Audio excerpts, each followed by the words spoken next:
Hello everyone, once again welcome back. Environmental education में आज हम डिस्कस करेंगे फॉर्मल एनवायरमेंटल एजुकेशंस और नॉन फॉर्मल एनवायरमेंटल एजुकेशंस को। ठीक है, यानी कि अभी हमारी जो एनवायरनमेंट की सीरीज़ चल रही है, एनवायरनमेंट में एजुकेशंस के बारे में हम डिस्कस कर रहे हैं। प्रीवियस वीडियो लेक्चर से हमने स्टार्ट किया था एनवायरमेंटल एजुकेशंस, क्या इसकी नीड है, क्या इसके गोल्स और ऑब्जेक्टिव्स होते हैं। ठीक है, क्या गाइडलाइंस प्रिंसिपल्स हैं एनवायरमेंटल एजुकेशंस की, तो ये टॉपिक हम ऑलरेडी कवर कर चुके हैं। Today we are going to discuss formal environmental education and non formal environmental education. Means टू से कौन कौन से एरियाज़ हैं जहां हम एनवायरमेंटल एजुकेशंस को किस तरीके से प्रमोट कर सकते हैं, लोगों को अवेयर कर सकते हैं ताकि वो खुद से इनिशिएट लें। ठीक है, और एनवायरमेंटल एजुकेशन को स्प्रेड करने में एक दूसरे की हेल्प करें।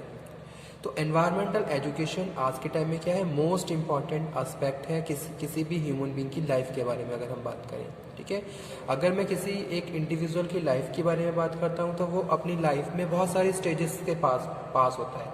ठीक है, तो उन सभी स्टेजेस में एनवायरमेंटल एजुकेशंस को इंक्लूड कर दिया गया है।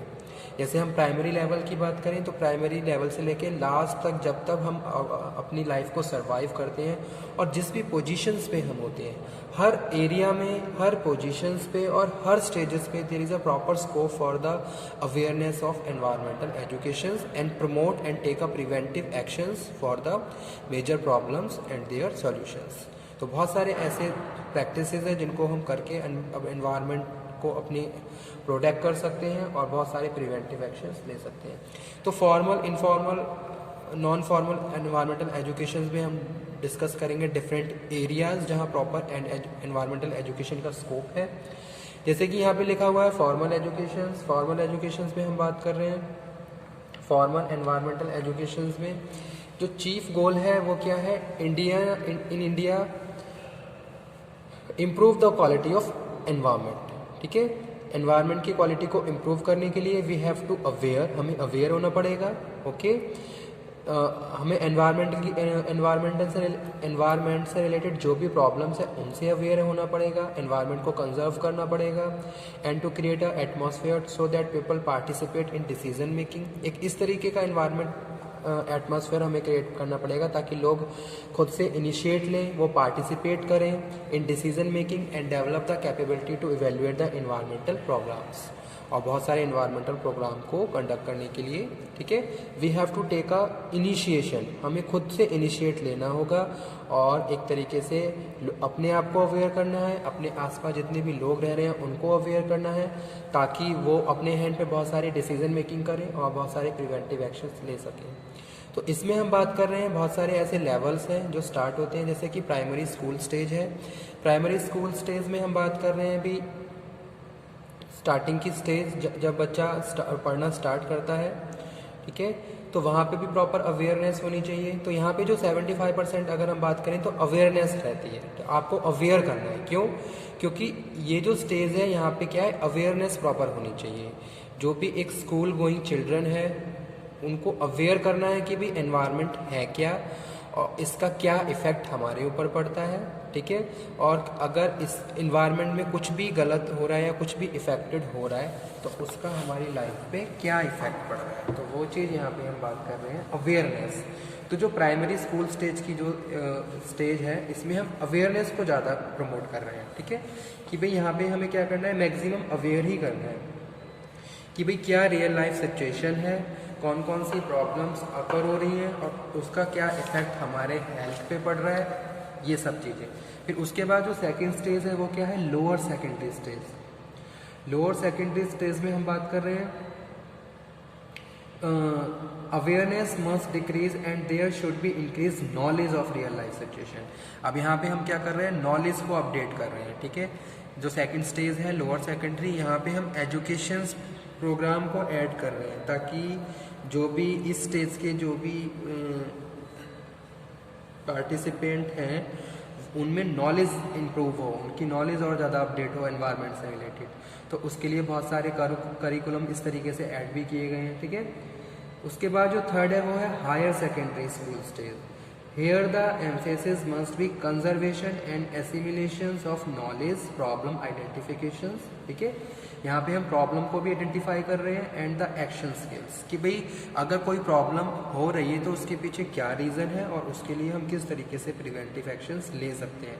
तो ये हायर सेकेंडरी स्कूल स्टेज है जिसमें हम बात कर रहे हैं knowledge and problem identifications and action skills. The content used may be science based and the action oriented work. ठीक है, यहाँ पे हम एक्शन ओरिएंटेड वर्क कि भाई आप क्या कर रहे हो, अपने हैंड पे आप क्या कर रहे हो ताकि आप एनवायरनमेंट को प्रोटेक्ट कर सको, तो वो यहाँ पे हम बात कर रहे हैं। उसके बाद है college stage. At this level the picture would be almost reverse of the primary level as maximum emphasis would be here on the knowledge regarding sustainable development.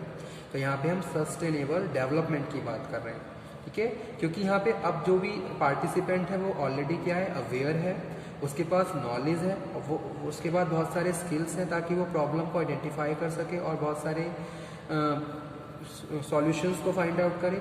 तो यहाँ पे अब जो कॉलेज स्टेज आ जाती है यहाँ पे हम सस्टेनेबल डेवलपमेंट की बात कर रहे हैं based on experience with the conservation follow up, जो भी हम पहले से एक्सपीरियंस कर चुके हैं। अभी अब किस तरीके से सस्टेनेबल डेवलपमेंट के लिए हम फर्दर प्रोसीड कर सकते हैं by conservation, real life situation and awareness.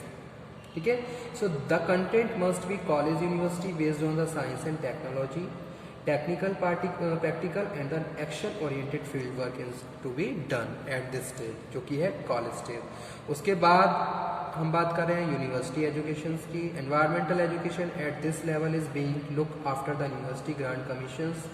There is a high-powered committee to suggest the area of environmental education at postgraduate levels. There are about 10 universities teaching course in the environmental areas. तो कुछ ऐसी university जो environmental areas के लिए programme conduct करवा रही हैं, ठीक है, यानी कि हम स्पेशलाइज, अगर कोई स्पेशलाइज होना चाहता है कि इस पर्टिकुलर फील्ड में, then they have to done a PG programme in environmental areas ताकि वो एक एक्सपर्ट की तरह काम कर सके। तो यही है यूनिवर्सिटी एजुकेशन। उसके बाद कुछ डिफरेंट एरिया भी हैं जैसे कि एनवायरमेंटल इंजीनियरिंग, जो इंक्लूड करता है आर्किटेक्चर को, सिविल इंजीनियरिंग को, town and country planning including human settlement, architecture, industrial design, regional science. ठीक है, उसके बाद कंजर्वेशन एंड मैनेजमेंट की बात कर रहे हैं। इसमें हम बात कर रहे हैं it includes field like land use, forestry, water management, waste management. ये सारी क्या है, एनवायरनमेंट से रिलेटेड इश्यूज़ हैं जो बहुत ज़्यादा आज के टाइम में क्या है, रनिंग में है। तो हमें क्या करना है, किस तरीके से इनको आइडेंटिफाई करना है और किस तरीके से इनको मैनेज करना है। ठीक है, जैसे कि नेशनल पार्क्स हैं, बायोस्फीयर्स हैं, ये सब हमारे एनवायरनमेंट का पार्ट है। तो यहाँ पे भी प्रॉपर स्कोप यहाँ पे हम बात कर रहे हैं। उसके बाद नेक्स्ट है environmental health. This deal with public health and the hygiene, sanitary and chemical engineering, occupational health, toxicology and nutrition, drug use, etc. Social ecology, it includes subject like ecology, social planning, cost benefit. तो ये सारे क्या है, formal environmental educations।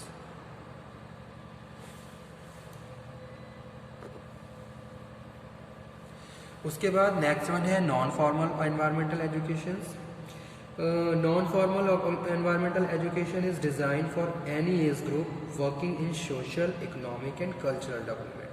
किसी भी age group के लिए जो काम कर रहे हैं एज अ सोशल, इकोनॉमिक और cultural development of the community. ठीक है, they form group of clubs and arrange exhibitions, public lectures, meetings and environmental campaigning. इस तरीके से वो क्या कर सकते हैं और ज़्यादा इस एजुकेशन को स्प्रेड कर सकते हैं अपने अपने डिफरेंट एरियाज़ में।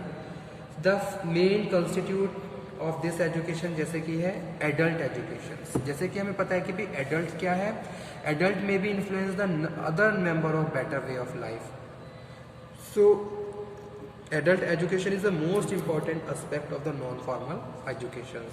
तो जैसे कि हमारा आपस में क्या है, कम्युनिकेशन। अगर हम किसी भी ऑर्गेनाइजेशन में काम कर रहे हैं, we are communicating to each other, तो हम एक दूसरे को क्या कर रहे हैं, अवेयर भी कर सकते हैं और हम एक दूसरे को बेटर तरीके से क्या करें, एक सजेस्ट भी कर सकते हैं और अवेयर भी कर सकते हैं जो भी प्रॉब्लम्स हैं उनसे। ठीक है, तो पहला पॉइंट यही है एडल्ट एजुकेशन। सेकंड है rural youth and non student youth, they may organise into group, जैसे कि डिफरेंट ग्रुप्स हैं। उसके बाद है tribals, forest dwellers, the programme of education can be taken up by the involving their community. तो इन जो ये कम्युनिटी हैं, जो ट्राइब्स होती हैं, इनको भी हमें क्या करना है, इनके लिए भी कुछ special programmes for and women and youth, they are important content of our forest wealth. Okay, children activities, जैसे कि आज के टाइम में क्या है, बहुत सारे प्रोग्राम्स हो रहे हैं, जैसे कि ऐसे कंपटीशन है, या फिर Ministry of Environment and Forest with the help of United School Organisations India organise the such activity, जैसे कि कोई स्पोर्ट्स पेंटिंग है, मॉडलिंग है, पोस्टर डिज़ाइनिंग है, contest are conducted on the children by the National Museum of Natural History. इस तरीके से जो भी ऑर्गेनाइजेशंस हैं, बच्चों की एजुकेशन के लिए भी बहुत सारी एक्टिविटीज़ को करवा रही हैं। ठीक है, तो ये भी एक एरिया है। उसके बाद है eco development campaigning, they help in the sound rural development involving youth. A set of guideline has been prepared by the Ministry of Environment and Forest। Okay, तो उसके हिसाब से जो भी कैंपेनिंग है, तो कैंपेनिंग के जरिए भी हम क्या कर सकते हैं, फर्दर और ज़्यादा अवेयरनेस को बढ़ा सकते हैं और इस तरीके की प्रैक्टिसेस को प्रमोट कर सकते हैं। उसके बाद है एनजीओ तो आज के टाइम में बहुत ज़्यादा अच्छा काम कर रही हैं एनवायरनमेंट के लिए। ठीक है, अगर हम जैसे कि लास्ट लेक्चर में भी हमने बात किया था, 200 एनजीओज़ हैं तो उनमें से 150 एनवायरमेंटल एजुकेशंस के लिए काम कर रही हैं, एनवायरनमेंट के लिए काम कर रही हैं। ठीक है, Public servant, India has an environmental forum for the MPs and MLA as the discuss environmental problem facing the country। Okay, तो जो भी country environmental problem face कर रही है, उसके लिए जो MPs और MLA हैं, they also contributing their initiations। Okay, they may build up the sound public opinion and stimulate public interest। After that next one क्या है, next one है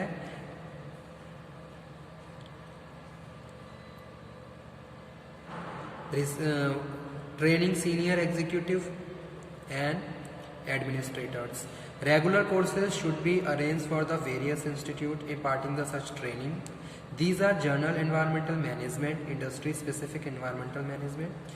Foundation courses में हम बात कर रहे हैं